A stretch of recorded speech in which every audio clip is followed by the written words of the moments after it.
Empire, Maratha राज्य खड़ा हुआ। वो शूद्र परिवार से आज यहाँ कितने शूद्र परिवार जिनको आज हिंदू समाज शूद्र मानता है, हमारी विचारधारा शूद्र मानती है, उसी शूद्र समाज से एक व्यक्ति निकल के आया योद्धा विचारधारा के साथ कि मैं हिंदू स्वराज बनाऊंगा, मैं अपना बलिदान दे दूंगा, अपने लोगों का बलिदान दूंगा, मैं हिंदू स्वराज बनाकर रहूंगा। औरंगजेब की सत्ता थी उस टाइम पे।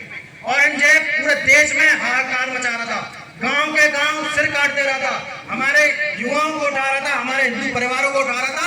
उसकी सेनाएं ले जाती थी, हिंदू लोगों को चढ़ाकर उनकी गर्दनें काटकर उन पर राज्य खड़ा करती थी। हमारी बहन बेटियों को उठाकर अपने साथ रख लेते थे। वो कहां से बढ़े? हमारी बहन बेटियां, हमें मारकर हमारी बहन बेटियों को रखा, उनसे बच्चा पैदा करके अपने राज्य खड़े किए।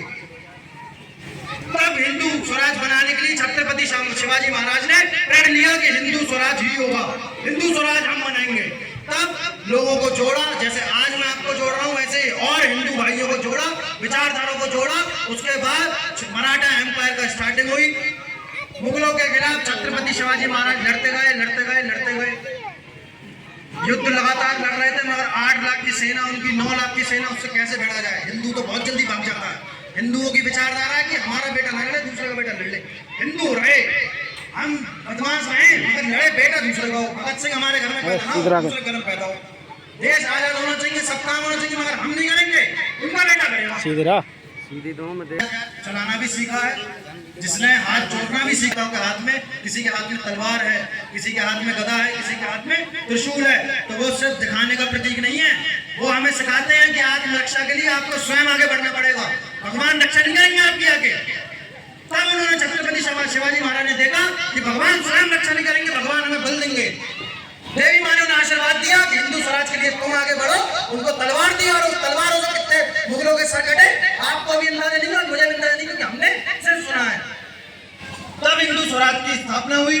हिंदू स्वराज का स्थापना में बहुत युद्ध लड़े, औरंगजेब के खिलाफ बहुत युद्ध लड़े। उसके बाद औरंगजेब ने भेजा एक प्रपोजल कि छत्रपति शिवाजी महाराज मेरे सामने एक बार आए, मैं उनसे बात करूंगी, समस्या क्या है। तो छत्रपति शिवाजी महाराज शेर थे, उनका एक छोटा सा पुत्र और था शेर, छत्रपति शिवाजी महाराज। आप सबने देखी होगी अभी जो हमारे हिंदुत्व के ऊपर छावा मूवी आई है, हिंदू युवाओं ने देखा होगा, नहीं देखा होगा तो आप बहुत सो रहे हो।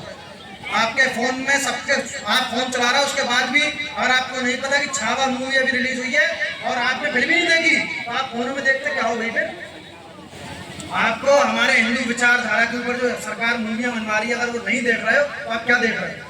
तो छत्रपति शिवाजी महाराज उस टाइम 12 वर्ष के थे, इतने छोटे से, हम तो आज तक भी बहुत बड़े, इतने छोटे से छत्रपति शिवाजी महाराज छत्रपति शिवाजी महाराज के साथ जाते हैं पुणे, पुणे से दिल्ली 8 घंटे में, और पहुंचते हैं औरंगजेब की सभा में खड़ा होते हैं। खड़े होने के बाद छोटा सा बच्चा औरंगजेब की आंखों में डाल के घूर रहा था, शेरों के भांति शिकार की नजरों में घूर रहा था।